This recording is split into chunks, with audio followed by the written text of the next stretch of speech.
En este último día de la semana y con el horizonte y la vista puesta precisamente en esa manifestación, concentración que se va a realizar mañana sábado en Madrid, en la Plaza de España, por un tren digno, hemos decidido precisamente hablar de nuevo sobre el tren con un proyecto nuevo que planifica toda la red ferroviaria regional extremeña a través de la sabiduría de quien normalmente nos acompaña en estas cuestiones, que es Ángel Caballero, el presidente de la Asociación Amigos del Ferrocarril. Buenas noches, Ángel, ¿qué tal? Bienvenido. Muchas gracias, bien. Bueno, mañana hay que ir a Madrid, mañana hay que estar en Madrid para reivindicar ese tren digno para Extremadura. Un tren digno que ahora hablaremos de él, no solo se queda en lo que está planificado en la actualidad, sino que hay que avanzar mucho más allá, ¿no? Sí, sí, efectivamente. En cualquier caso, hay que animar a los todavía dubitativos que no vayan a ir, a que vayan mañana a Madrid.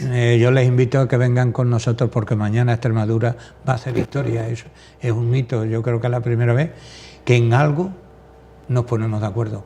Y yo espero que esta unión que se va a escenificar mañana y que llevamos ya cierto tiempo con ella, pues sirva no solo para la cuestión ferroviaria, sino para cada vez que tengamos necesidad de solventar algún problema, como tratamos de solventar el del ferrocarril, porque lo que hemos llegado ya a entender todos los extremeños, incluso también el gobierno central, es que Extremadura tiene un grave problema ferroviario y que una vez que es conocido, pues lo que hay que es analizarlo y proponer soluciones para poder solucionarlo en el menor tiempo que sea posible. Bueno, en las últimas, precisamente las últimas días, semanas, mejor dicho, se han ido sumando cada vez más instituciones al Pacto por el Ferrocarril.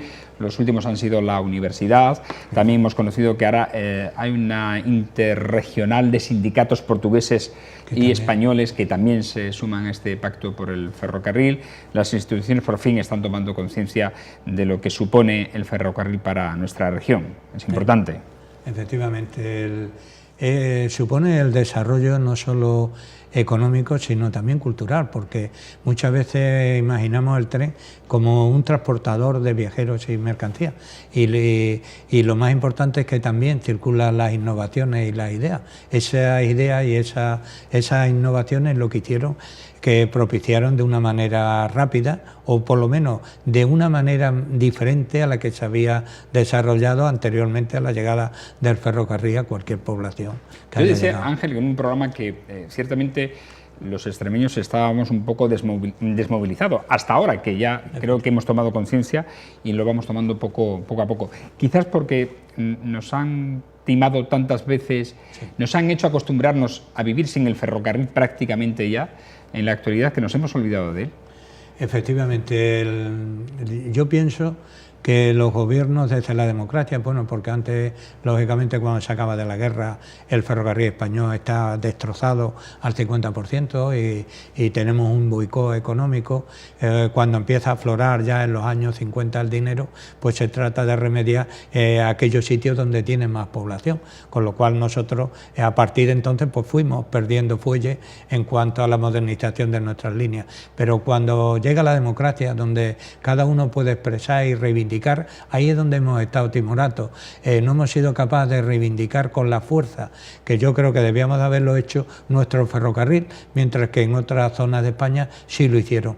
Entonces había un ingeniero francés que decía: el ferrocarril será el modo de transporte del siglo XXI si es capaz de sobrevivir al siglo XX. Y lo vemos y es verdad. Y es verdad, porque en aquellas comunidades españolas donde por su reivindicación y porque el gobierno ha estado más partidario de ofrecerle ayuda, allí han conservado el ferrocarril y son las que más se han desarrollado.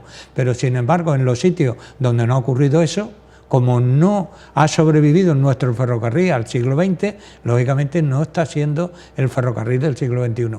¿Qué es lo que pretendemos ahora? Yo particularmente lo que pretendo es no tener un tren digno y que no se me moleste nadie, que yo respeto todas las opiniones, pero seguramente si nos preguntásemos qué es para usted un tren digno, cada uno daríamos probablemente una respuesta.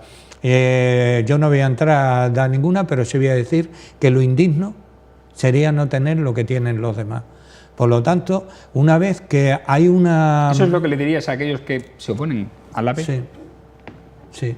Que lo es curioso indigno, que hay gente que se oponen a sí, que hay circule mucha el AVE. gente en España, que en Extremadura, que no quieren el AVE. Yo cuando vi, no hace mucho, una señora mayor, pues lógicamente hay que respetar todas las ideas y a lo mejor le falta un poco de información cuando digo, no, mire usted, que nosotros no pedimos el AVE, queremos un tren digno. Mire usted, para que un tren sea digno, tiene que circular por una infraestructura de alta velocidad. Porque cuando aquí preguntamos qué velocidad media es la que usted le gustaría tener para nuestros trenes, para ese tren digno, pues todo el mundo habla de unos 200, 250 kilómetros por hora.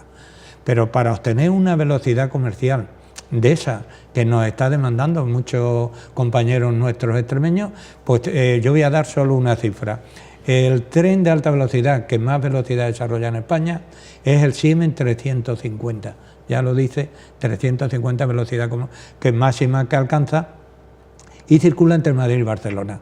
Pues bien, ese tren que puede alcanzar los 350 y fuera... ¿Es la única línea que va a esa velocidad? O sea, sí, que puede todas alcanzar están esa velocidad. es el tren, porque para que alcance una velocidad tiene que darse la infraestructura adecuada, pero además que el tren pueda alcanzar la velocidad que permite la línea. Ese tren fuera del servicio comercial ha pasado los 420 kilómetros por hora, pero comercialmente, por el diseño de la línea, el tope está en 350 para él y en 330 para el Patito de Talgo y tal, pero muy superiores a los 300. Por cierto, sí es cierto que a mí me ha dicho un técnico de Renfe que ha estado montado en ese tren y que ha superado con creces los 350 kilómetros cuando han hecho pruebas. Claro, 420 tiene el máximo y los otros pues están en 330 en velocidad homologada para poder circular con servicio comercial, ¿no? Bueno, pues ese tren que es alemán, si no para entre Madrid y Barcelona, la media de velocidad que consigue son 249 kilómetros por hora.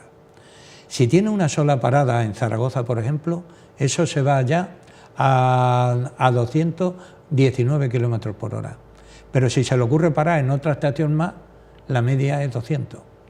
Quiere decirse que para que nosotros podamos satisfacer a esos extremeños que nos piden una velocidad media de 200, hay que decirle que la infraestructura, que es lo que yo defiendo, no el tren, sino la infraestructura, tiene que ser una infraestructura de alta velocidad que permitan en momentos del viaje alcanzar mayores velocidades para que el promedio, la media comercial, se ajuste a lo que estas personas demandan. Pero si ya nos quedamos como el tren, que es el único que de momento podría venir aquí en Extremadura hasta que se electrifique, que es el 730, el híbrido eléctrico y diésel, lo máximo que alcanzaría ese tren sería 180 kilómetros por hora. Pues la velocidad media pues estaría en 130 a 140, con las paradas. Pues si ya llevamos esa velocidad media, pues probablemente, y el precio es más caro que el normal, pues la gente se va en coche, porque si tú tienes, si tú tienes una familia de 4 miembros, pues no te vas a gastar, por ejemplo, 700 euros ni volver. Pues van a coger lógicamente cogerían el coche. Por lo tanto, yo defiendo las infraestructuras ferroviarias, deben ser de alta velocidad, pero además si tenemos en cuenta que ese tipo de infraestructuras reciben ayuda de la Unión Europea, pues bueno, pues nos sale un poco más que hacer una infraestructura del tren convencional más propio del siglo pasado, ¿no? Bueno, ¿cómo valorarías los últimos anuncios que ha hecho el ministro acerca de la ampliación de la doble vía Cáceres-Mérida, de la cochera que se va a realizar en Badajoz? ¿Estos nuevos anuncios cómo bueno, los calificarías? ¿Cómo los valoras? Hay que decir en honor a la verdad que hay una predisposición y una sintonía entre la Administración General del Estado, que es la competente en los ferrocarriles españoles, y la Administración Regional en estos últimos tiempos. Luego, pues bienvenido sea, pues porque realmente es mucho mejor que vayamos en la misma dirección que no que cada uno tengamos propuestas diferentes. Dicho eso, hasta ahora lo único que tenemos es esa buena predisposición y además pues unas promesas de que se van a hacer ciertas cosas. Lo interesante es que pasemos ya de las promesas y de las buenas intenciones a los hechos, para poder por lo menos aprovecharnos de esas mejoras que se vayan produciendo. Como estamos tan mal, lógicamente cualquier cosa que nos den va a suponer una mejora tangible que va a poder observar pues por los usuarios. Pero hay que entender una cosa, hay quien pretende mejorar al enfermo, cosa que no me parece mal, pero lo que nosotros proponemos es curarlo. No queremos que haya recaída, no queremos que dentro de unos años estemos otra vez en el punto de partida. Aprovechando de esa sintonía, pues yo creo que nuestros representantes deberían ser valientes, puesto que además tienen ahora un respaldo mayoritario de la sociedad extremeña, y pedir lo que realmente necesitamos, todo lo que necesitemos. Luego nos dará o conseguiremos lo que podamos conseguir. Pero en el punto de partida, a mi entender, nosotros tenemos que valorar qué cosas es la que necesitamos para nuestro ferrocarril, qué usos le debemos dar a esa infraestructura y después consensuar con ellos cómo hacerlo en el menor plazo de tiempo. Hay que quitarse el San Benito ese de víctima, ¿no? O de victimismo, sí, que tenemos asumido ya en Extremadura. A mí me ha sorprendido y mucho cómo ha reaccionado Murcia con el soterramiento de su línea, ¿no? de alta velocidad, y lo han conseguido. Lo consiguen, como consiguieron, por ejemplo, el de Barcelona a Figueres, va por un trazado montañoso. Nosotros los extremeños no tenemos culpa que allí tengan montañas, nosotros aquí en la mayor parte pues es terreno llano, pero lógicamente hay que darle respuesta y una respuesta acorde a los tiempos. Por lo tanto, solamente ese tramo de Badajoz a la frontera Figueres ha costado 4.500 millones de euros. Se le ha soterrado la estación de Gerona. Bueno, pues eso es lo que yo quiero para mi tierra. Yo quiero volver a la situación que teníamos en el año 2013. Porque desde el 2003 al 2013 nuestra línea de alta velocidad, luego hablaremos de la convencional, que es tan importante o más como la línea de alta velocidad, pero yo quiero que mi línea de alta velocidad tenga parámetros realmente de alta velocidad, que sea doble vía, que tenga curvas de más de 7.000 metros de radio, que tenga los mejores sistemas de señalización, comunicación y seguridad, con el fin de que podamos estar al mismo nivel que estén los demás, y que luego tenga el mismo ancho que tiene el resto de las vías de alta velocidad. Es ancho internacional. El ancho internacional, porque si no supone un inconveniente, además de un coste. Un tren que tiene que tener un intercambiador de eje, lógicamente va a ser más caro que aquel tren que se diseña sin el contador de eje, ¿no? Por lo tanto, yo voy a seguir reivindicando que nuestra línea tenga los mismos parámetros que tenía hasta el 2013. Porque la mayoría de las máquinas también actúan en ancho internacional. Claro, ¿no? Nosotros tenemos 12 tipos de trenes que circulan por las líneas de alta velocidad de España. Si nos mantienen el ancho ibérico, no el ancho internacional, pues nos quitan de un momento ya 8 o 9 tipos de trenes que solo son de ancho ibérico, por lo tanto nunca podrían venir por esta línea. Pero de los otros que son compatibles, los dos anchos, pues resulta que de los 4, 3 son eléctricos. Y si nuestra línea no va a estar electrificada, y si luego lo está, solamente va a estar en un tramo, pues resulta que nosotros nos quedamos solo con el Talgo 730, el célebre Albia, que oye, está muy bien, pero que no es eso lo que tienen los demás. Por lo tanto, hay que volver al punto que estamos. Por eso ahora cuando anuncia Fomento que nos va a poner doble vía entre Plasencia y Cáceres, pues bienvenido sea. Que nos anuncia que nos va a poner doble vía también entre Cáceres y Mérida, bienvenido sea. Pero claro, lógicamente, como hablábamos antes de empezar el programa, ocurre que los tramos entre esas poblaciones no conectan con las poblaciones. Por lo tanto, nos están haciendo un trayecto de doble vía, que bienvenido sea, y que lo hagan, por favor, en medio del campo. Porque luego después, el nuestro concretamente, de Cáceres a Mérida, hasta 4 kilómetros al sur de Cáceres, no podría enlazar con esa plataforma, tendríamos 40 kilómetros de plataforma de alta velocidad, que sería la que duplicaríamos la vía, pero luego desde el Carrascalejo a Mérida vendríamos por la vía que tenemos en vía única. Pues eso de verdad no tiene sentido, no se parece en nada a una línea de alta velocidad, y por lo tanto lo que necesitamos es conectar esos tramos que hoy día están desconexos para poder llevar por lo menos siquiera desde Badajoz a Plasencia por doble vía, electrificada, etcétera, sí, porque etcétera. Lo que hasta ahora tenemos, digamos, conseguido, o prometido al menos por el Ministerio y por el Gobierno central, para 2019 y 2020, 2019 sin electrificar, 2020 electrificado, son tramos. Efectivamente. Tramos entre Mérida y Badajoz, sin entrada en las estaciones, y tramos entre Mérida y Cáceres, sin entrada en las estaciones, y Cáceres-Plasencia. Claro. ¿Y qué pasa con las estaciones? Bueno, pues las estaciones, precisamente esto que está ocurriendo es porque se quedaron aparte los accesos a las 3 capitales de Extremadura, con el fin de poder aunar esfuerzos en la Administración General del Estado, la Junta de Extremadura y los ayuntamientos para ver cuál era la solución mejor que se le podía dar para que pudieran entrar esos trenes. ¿Qué ocurre? Que eso se ha dejado en stand-by. Ahora mismo en las manifestaciones que hacía el presidente Adif hace unos días, decía que lo de las estaciones de momento no había nada, y por lo tanto lo que nos encontramos ahora que va a ocurrir en el 2019, se va a poder llevar a cabo esa conexión porque vamos a usar gran parte de la vía que tenemos actualmente. Así vamos a salir de Badajoz 12 kilómetros por la vía actual, nos vamos a meter... Con las limitaciones que ello supone de velocidad, supongo. Claro, se va a meter por ahí, va a llegar lógicamente a un punto, probablemente en la Garrovilla, donde va a tener que abandonar ese trazado, se mete en la vía otra vez normal que tenemos, llega a Mérida, regresa otra vez y hasta el Carrascalejo, que está a unos 20 kilómetros de Mérida, no coge otra vez la plataforma de alta velocidad 40 kilómetros, hasta 4 kilómetros al sur de Cáceres.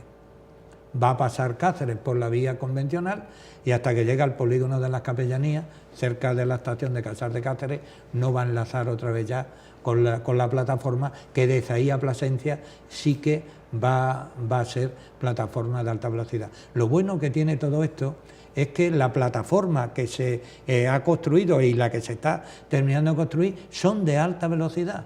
Y de doble vía, ¿no? De doble ancho. La vía luego la atenderán o no la atenderán. Bueno, pero doble ancho. Está preparada para soportar doble vía. Para soportar doble vía, y esa es una realidad, es nuestra ventaja. En eso se han invertido 1.000 millones de euros.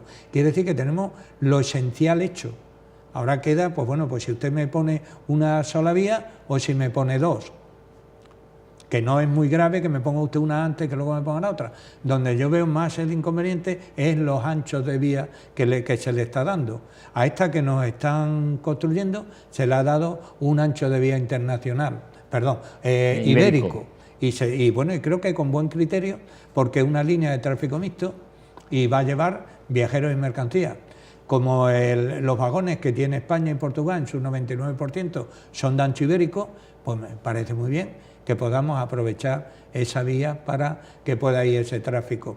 Entonces yo dejaría esa vía con el ancho ibérico y me serviría para el tráfico de mercancías, tráfico de viajeros, los regionales que me acercarían a los viajeros a los puntos de parada de la línea de alta velocidad, trenes turísticos, etcétera, etcétera. Pero en la otra parte de la plataforma yo me gustaría que el ancho de esa vía fuera ya ancho internacional y que fuera solo y exclusivamente para el transporte de viajeros como una línea de alta velocidad.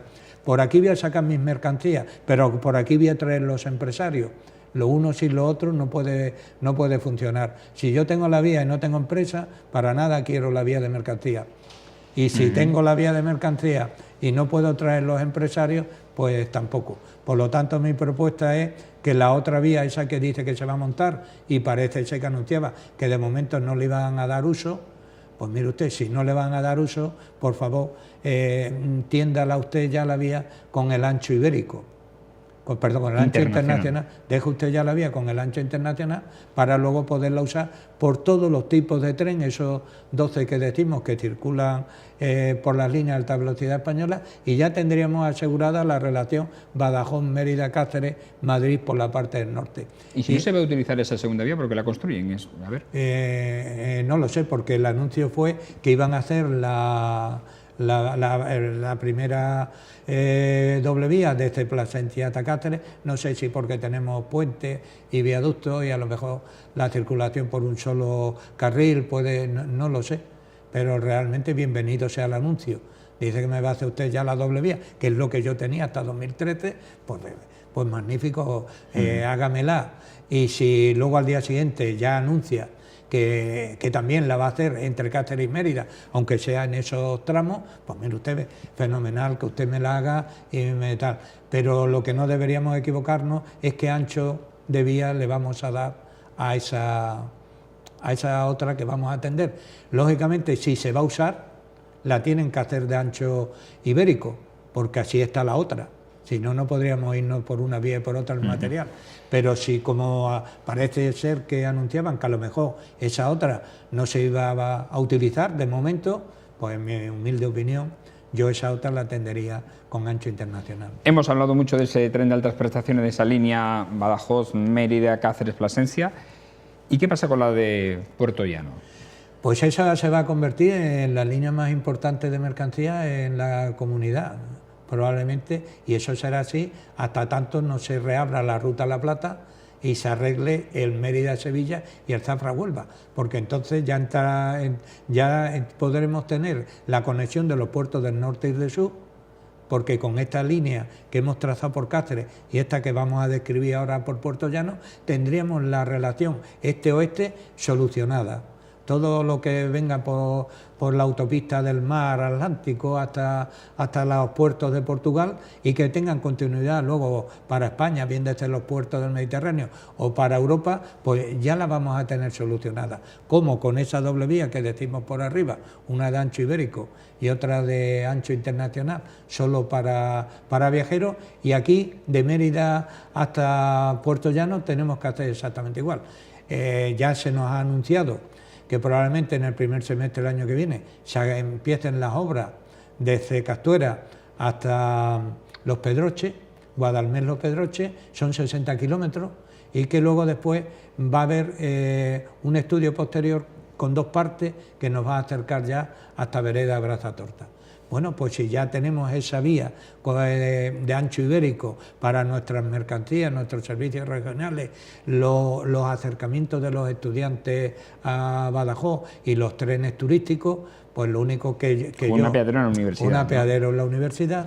Lo único que le falta ya a esa línea es una doble vía, pero ya esta doble vía de ancho internacional solo para el servicio de viajeros, que nos una Vereda Brazatorta con Mérida y continuación hasta Badajoz. De tal manera que saldría de Madrid por doble vía, llegaría hasta Talavera por la parte del norte en doble vía, y luego de Talavera hasta Badajoz iría un hilo de la vía por la parte del norte, y desde Puerto Llano a Badajoz iría el otro hilo de la vía de alta velocidad por la parte del sur, con lo cual desde Mérida a Badajoz habría 2 vías de ancho internacional para viajeros y una vía de ancho ibérico, que es el eje 16 que continuaría hasta el otro sitio.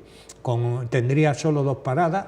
Esta nueva línea que propongo sería en Almorchón, Cabeza del Buey, por la conexión con Córdoba, que hay que abrirla, porque Córdoba nos va a llevar a Málaga y toda esa conexión que hace 150 años, que se va a cumplir ahora en julio, en abril del año que viene, pues no podemos perderla, tenemos que usar esa conexión. Por lo tanto, el punto de parada sería Almorchón, Cabeza del Buey, y el siguiente Villanueva de Don Benito.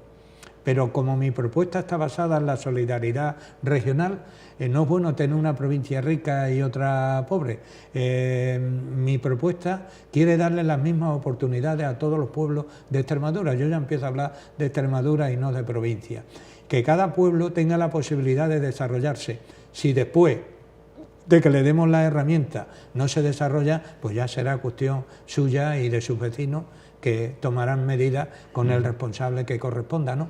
Y en esa propuesta, ya por ir resumiendo gráficamente, hemos hablado ya de la conexión de alta velocidad con Madrid, de la de Puerto Llano, ampliaríamos, nos queda la de Sevilla, la del sur y Huelva, eso es. Y nos queda la de conexión con Portugal por Jerez de los Caballeros, Villanueva del Fresno, ¿no? Efectivamente. Nosotros, ya que tenemos solucionado... Y ahora hablaremos, perdón, de la vía de la Vía de la Plata, de Plasencia... Si nosotros tenemos ya solucionado, y creo que bien, si usáramos ese modelo, bien la relación este-oeste, pues ya lo que nos tenemos que preocupar es la norte-sur. Hasta tanto llegué, que luego hablaremos de la parte desconectada de la Ruta de la Plata, vamos a nuestros puertos naturales de Extremadura. Nos vamos hacia Sevilla, nos vamos hacia Huelva. Sevilla ha tomado ahora un protagonismo importante porque la terminal de mercancías de Sevilla, que está ubicada en Majarabique, pues le ha adjudicado al puerto de Huelva. Luego el puerto de Huelva tiene muchísimo interés en que se arregle no ya solo su vía de Zafra a Huelva, sino está también interesado en que mejore la de Mérida, Los Rosales, porque lógicamente ya gobierna las dos terminales, entonces la que le sea más fácil, más corta, más para que él ya pueda llevar en barco, pues lógicamente si llegamos a Sevilla antes que a Huelva, el puerto de Huelva está interesado también en el de Sevilla. Se hablaba... Y ahí incluso la propia institución del puerto de Huelva estaría dispuesta a poner dinero para arreglar el tramo. Ese tramo, ¿no? Efectivamente, yo he tenido la suerte de conocer el puerto de Huelva porque he sido consejero del puerto de Huelva y es, por lo menos era cuando yo estaba, uno de los puertos más saneados de España y además con unas posibilidades de crecimiento enormes porque tiene la mitad de los terrenos del puerto todavía vírgenes. Es de tal magnitud que para que te hagas una idea, cuando yo me incorporo y pido que se me enseñe, porque lógicamente voy a participar en la gestión, necesito conocer qué es lo que vamos a llevar, me llevaron en coche recorriendo y luego me trajeron en barco, con lo cual pude tener la perspectiva de cómo eran los puntos de carga y cómo era. También mi aportación al puerto de Huelva fue sensibilizarlo de que sin el ferrocarril el puerto estaba condenado a fracasar y que si no hacía una terminal de contenedores, pues también tendría mucho problema la continuación del puerto, porque aunque está especializado en graneles, los líquidos, antes o después, van a venir en oleoductos. Se van a saltar el salto de bajar de un buque a tierra y de tierra a continuar. Van a venir pues el gas desde Argelia, de donde sea, y no van a intervenir los puertos. Eso, a mi entender, es lo que va a ocurrir. Pero, sin embargo, si tienes una terminal de contenedores instalada en el puerto, ese es el futuro para el transporte de mercancías.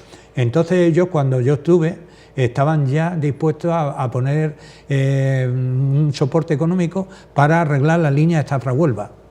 Pero es que ahora, por esas circunstancias que hemos dicho, de llevarlo del puerto de Majarabique, están también interesados en solucionar la conexión con Sevilla. Luego, aprovechando eso, aprovechando que la sensibilidad del gobierno es mejor que la que ha sido en otras circunstancias, aprovechando también que aquí en Extremadura también se está haciendo el trabajo para mejorar nuestro ferrocarril, pues ahora o nunca. O no lo conseguimos ahora, o difícilmente los astros se van a alinear de una manera como esta para poder conseguirlo. Por lo tanto, tenemos que terminar de arreglar el Mérida-Los Rosales, porque Los Rosales-Sevilla tiene doble vía electrificada, no tenemos problema, y lógicamente arreglar el Zafra-Huelva en la parte precisamente andaluza, porque la nuestra fue una de las que se vieron afectadas por la remodelación de los años 2005-2007. Y ya nos quedaría la aspiración legítima de los extremeños, que es la conexión desde Plasencia a Astorga para poder enlazar los puertos del norte y del sur. Es la gran transversal, es realmente para mí la línea más importante que tendríamos en Extremadura si realmente estuviera terminada, por lo que supone acercar las mercancías a unos puertos del norte sin necesidad que llevarlas en dirección contraria para luego tener que hacer un recorrido marítimo para pasar por el puerto de Santurce. O sea, lógicamente se acortarían tiempo, se reducirían los costes y permitiría a nuestros empresarios, que es lo que nos tenemos que preocupar, a poder ser competitivos con los de otros sitios. Porque si nosotros llevamos nuestra mercancía dando vueltas, eso tiene un coste. Y el coste puede hacer que nos salgamos ya de competitividad con los otros que están luchando por colocar sus productos en los mismos sitios de consumo que nosotros. Y en esa propuesta que tú tienes, además, se habla de las conexiones regionales, la que hemos hablado antes, de Jerez, Villanueva del Fresno, y que no muera ahí en Villanueva del Fresno. Ese proyecto que se hizo era un proyecto ambicioso, que lo que trataba era de unir otra vez con Portugal. Cuanto antes terminásemos esa relación de siameses que hemos tenido el Reino de Portugal y el de España, juntos, pero mirando en dirección contraria, pues sería mejor. Y entonces se concibe una línea que llegase precisamente también por Villanueva del Fresno a la frontera para enlazar con la de Béjar. El protagonismo que ha adquirido el puerto de Sines y el que va a adquirir en el futuro, yo lo visité el día 6 o 7 de julio, está duplicando la capacidad del puerto, de tal manera que va a pasar de 2,5 millones de contenedores año a 4 o 4,5.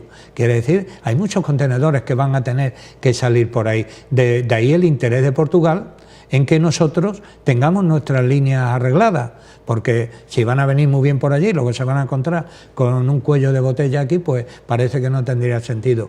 Entonces, si nos fijamos, Villanueva del Fresno está prácticamente enfrente del puerto de Sines. Tendría otra posibilidad de salida. Nosotros, ¿qué conseguiríamos? Mejorar la infraestructura de esos sitios por donde va a pasar y darle esa posibilidad a esos pueblos, Burguillo, Alconera, Jerez, Villanueva del Fresno, todos esos pueblos, darles la oportunidad de desarrollo. Por aquí esta es la segunda revolución ferroviaria. Entonces, si no tienes la posibilidad de incorporarte a ella, está fuera.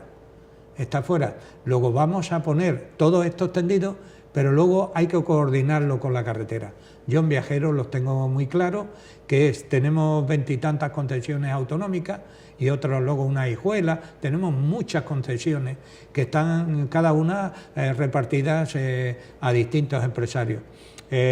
Yo las resumiría en una sola, las juntaría todas y luego con ese ente ferroviario que yo propongo, Ferroex, y una sola concesión, estableceríamos luego un consorcio que determinaría horarios, tarifas, etcétera. Es decir, palabras un poco más llanas. Propones la creación de un ente extremeño ferroviario para las redes secundarias, por decirlo de alguna manera, o para las redes convencionales, o las regionales. Nosotros tenemos, según el Estatuto de Autonomía, competencias exclusivas y absolutas en materia y te dicen ferrocarriles, carreteras y tal y cual. En carretera hemos asumido las competencias, las nuestras, las que circulan por nuestra comunidad, las otras son siempre del Estado, pero en ferrocarriles no lo hicimos. Lo que yo propongo, Ferroes, no es quedarnos con las líneas, no. Nuestras líneas no están para que nos las quedemos, nuestras líneas están para mejorarlas y hacérnoslas, no están para los que nos quedemos. El ente sí que se encargaría de gestionar todo aquello que no es necesario para el uso ferroviario y luego ser el único interlocutor con el Ministerio para el desarrollo de todo el plan ferroviario que nosotros propusiésemos. No es decir, cojo las líneas y me las quedo, no, porque además las que pasan de norte no nos las podríamos quedar, aunque quisiéramos. Quiere decir que aquí la única que nos podríamos quedar es el tramo Aljucén-Cáceres y Villanueva del Fresno. En las otras no nos las podemos quedar porque son líneas que pasan por más de una comunidad. Pero sí, puedo tener un ente que va a ser el interlocutor, a mi entender, y que me perdonen ya por donde voy, debería depender directamente de Presidencia, un ente que está ahí y que sería el único interlocutor en materia ferroviaria. También puedes crear una dirección general solamente en materia ferroviaria, pero si tú enmarcas, con todo el respeto y con todo el cariño que tengo por Begoña, la consejera de Rural y Medio Ambiente y tal, que lleva media Junta de Extremadura, o lo metes en una dirección general de transporte donde lleva tantas cosas, pues realmente el ferrocarril es solamente una parte de todo lo que lleva la Dirección General de Transporte, y la Dirección General de Transporte es un puntito dentro de todo lo que lleva una consejería de tal. Por lo tanto, a mi entender, tenía que haber una dirección general, no lo sé, o Ferroel, lo que sea, específicamente que se dedicase las 24 horas solo y exclusivamente para el estudio, desarrollo, mejora y tal de nuestro ferrocarril en Extremadura, y ser el interlocutor válido con el Ministerio de Fomento, porque esto ha adquirido tanta relevancia,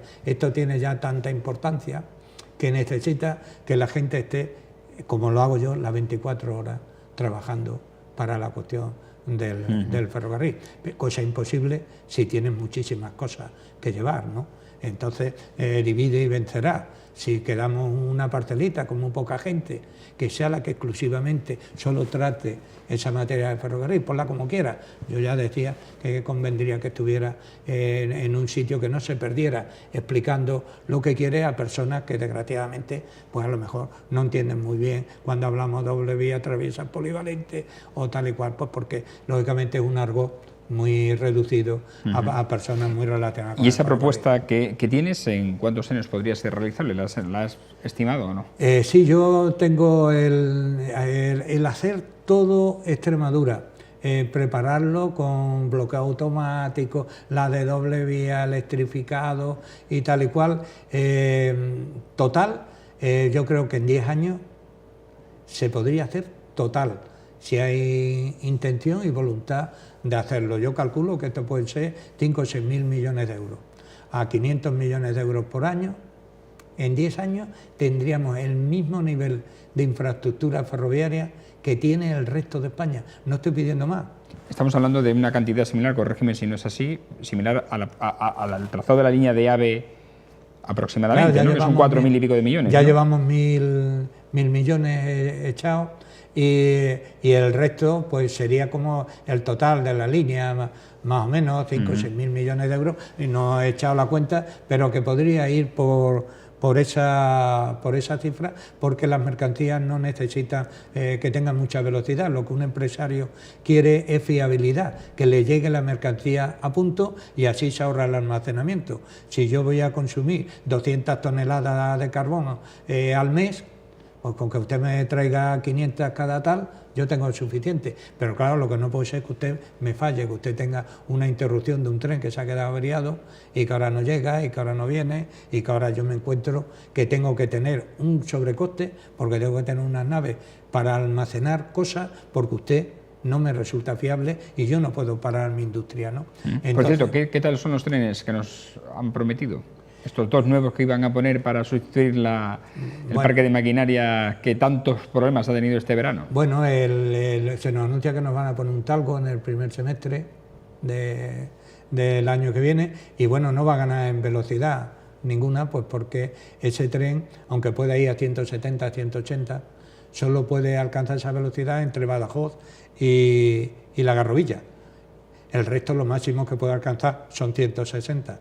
Como 160 ya alcanzan los que tenemos, quiere decir que nos va a mejorar los tiempos de viaje.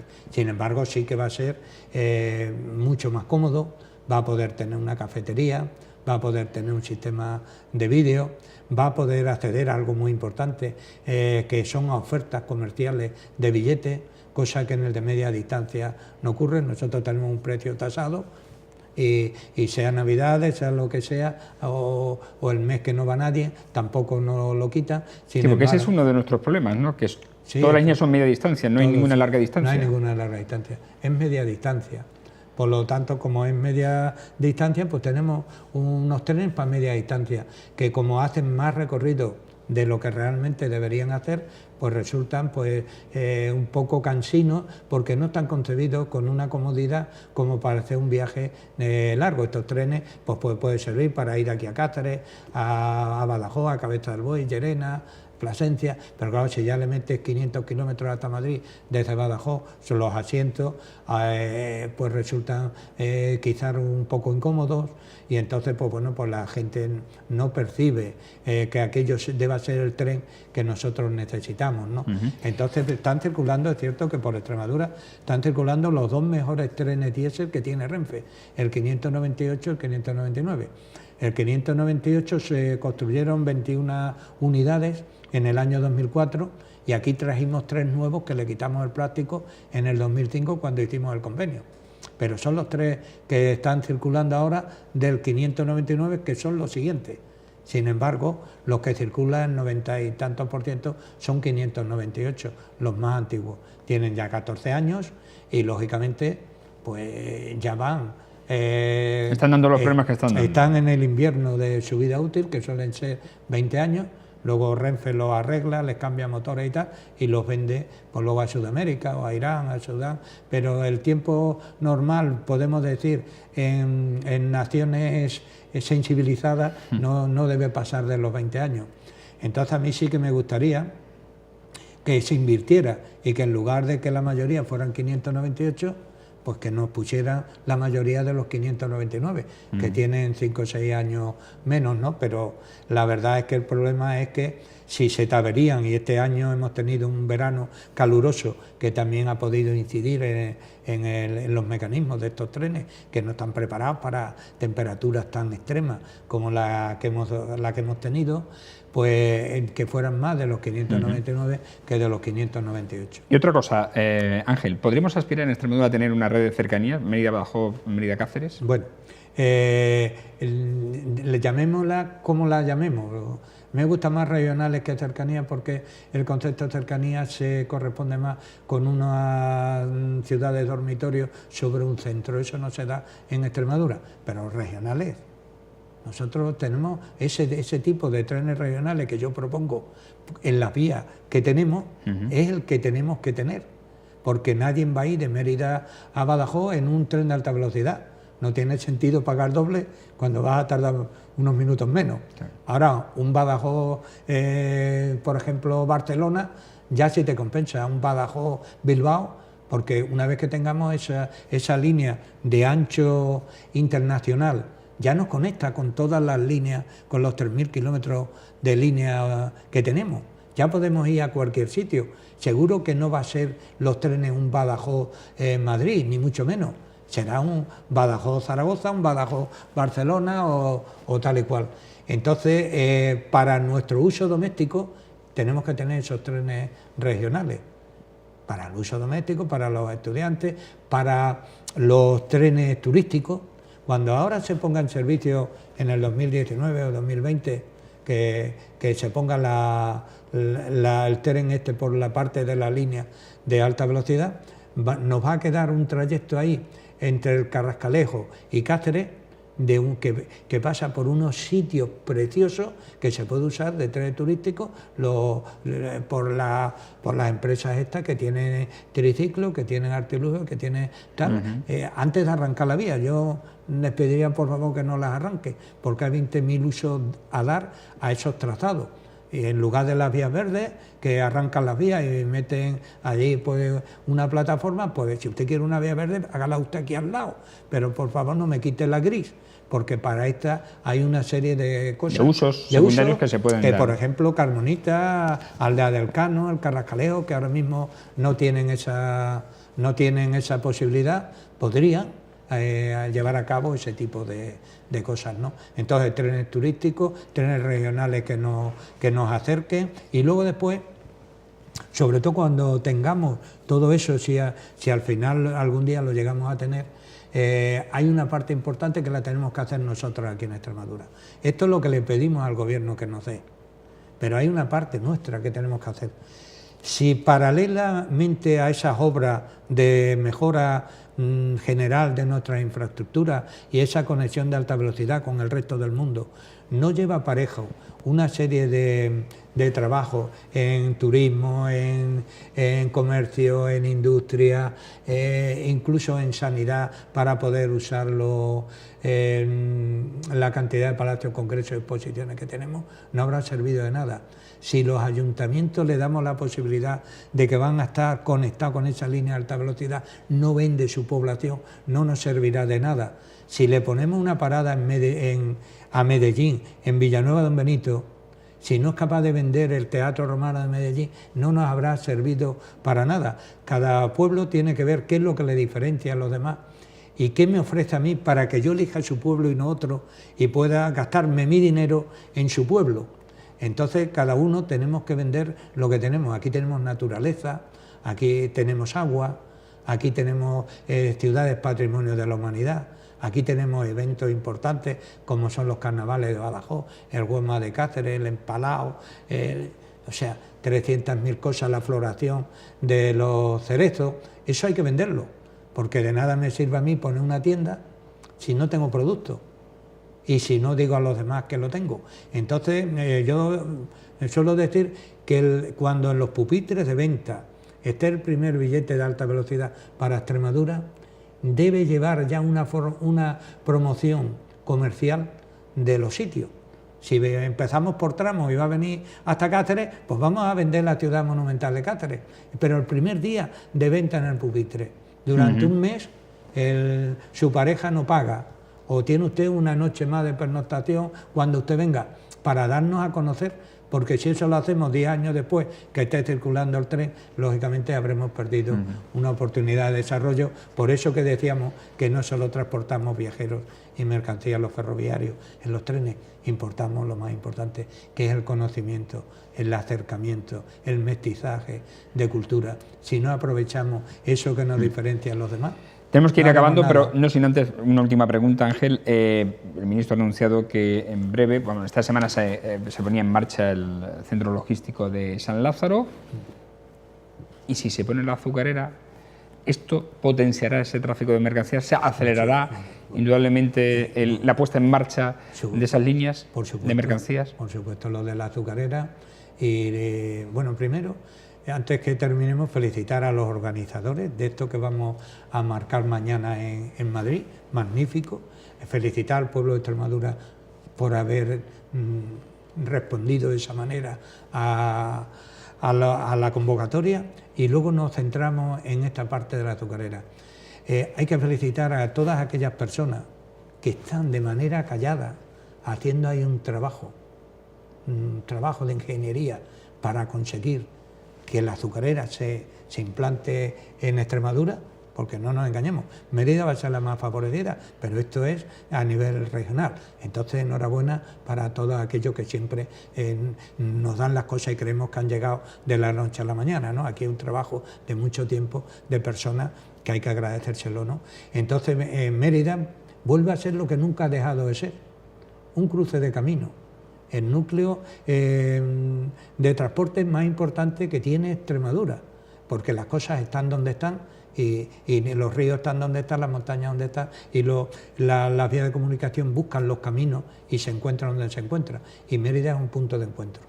Si tenemos en cuenta que se pueda instalar, Dios quiera que sea así, la azucarera, y que luego al lado de la azucarera van a venir otras industrias, y que hablaban de 1.200 camiones o su equivalente en trenes y tal. Estamos hablando de un volumen de tráfico enorme, enorme. Y si a eso añadimos que afortunadamente hoy vuelven otra vez las actividades a la terminal de contenedores de Mérida, como a mí me gusta llamarla, y que además ha sido un acuerdo entre las dos operadoras más importantes ferroviarias de la península ibérica, entre Renfe y Medway portuguesa, y que dicen, no solo vamos a ir a Cine, mire usted, no solo vamos a ir también a Lisboa, queremos ir a los puertos españoles, porque eso es lo que a nosotros nos interesa también, que no solo vayamos a los puertos portugueses, sino que parte de todo ese valor añadido y de ese tráfico venga a nosotros. Para Renfe es mucho más importante que el tráfico vaya al Mediterráneo, por lo que va a ganar en kilómetros en el transporte, que solo 64 kilómetros hasta Portugal. Ha dado muchas vueltas desde que la cerraron y al final vuelve, como en el año 86, Mérida era una de los puntos de interiores de contenedores y vuelve donde siempre vuelve. Se va a la tierra y al final siempre la vuelven a abrir, ¿no? Entonces esperemos que esta vez venga para quedarse, que van a empezar con 2 trenes semanales hacia el puerto de Sines, pero que nos están diciendo, arréglenme usted las vías, que yo no solo voy a salir por Sines, sino que quiero usar todos los puertos esos magníficos que tiene usted en España, que los quiero usar. Entonces eso también al Ministerio le va a forzar para hacerlo, esas inversiones. porque ahora está dispuesto a hacerlo. Lo que tenemos que estar más pendientes en el tiempo.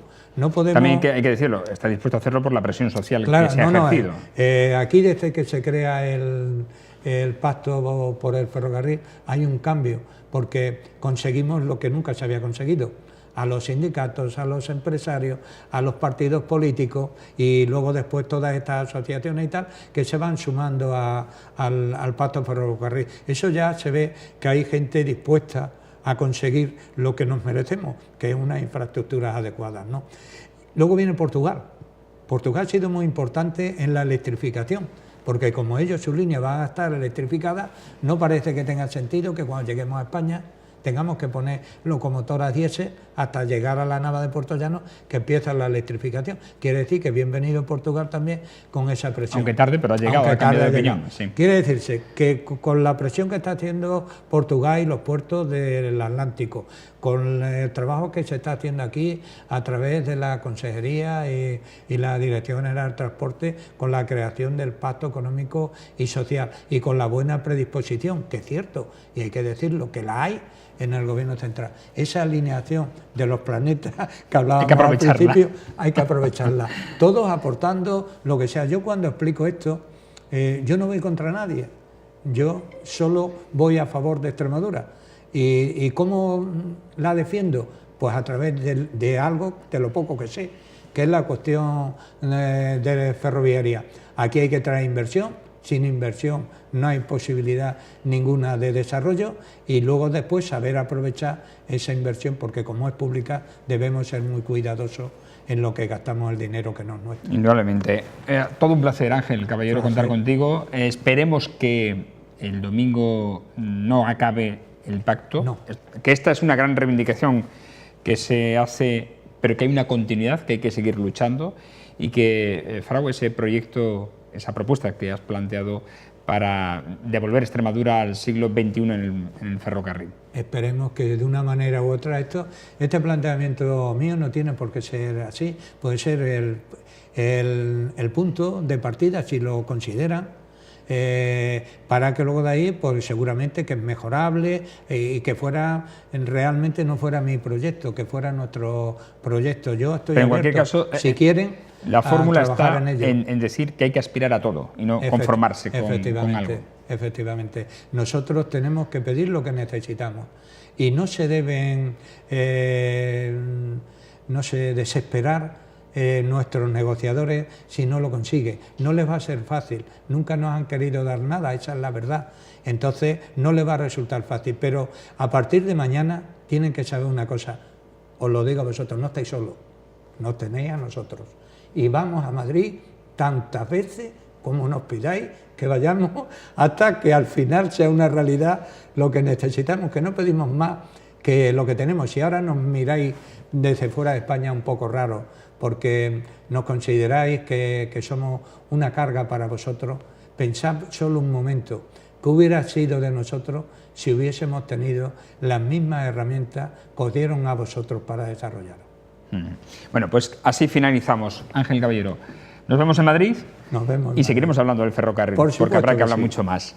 Y a ustedes agradecerles como siempre su atención, recordarles que ya regresamos el lunes en formato habitual, animarles en estas pocas horas que quedan a que apoyen esa manifestación en Madrid por un tren digno y que la sociedad civil se movilice, que es muy importante, y no solo dependa del poder político o de la gestión política. La sociedad civil también tiene su papel y muy importante en toda esta cuestión. Emplazarles al próximo lunes y recordarles que estamos en las redes sociales también durante el fin de semana. Estén atentos. Buenas noches y que lo pasen bien.